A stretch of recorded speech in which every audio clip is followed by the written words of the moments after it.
Hello friends, in today's video we will learn how to create frequency separation effect in Photoshop. So without any further ado, let's get into the video. Press Ctrl or Command J to duplicate your layer. Now create a new layer between the two.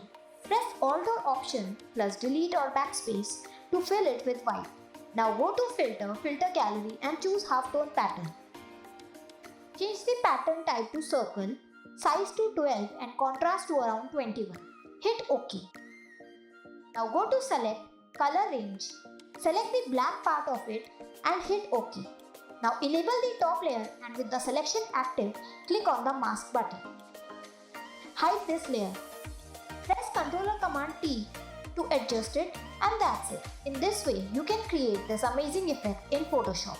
If you find this video helpful, do like it and don't forget to subscribe to our channel. Thanks for watching.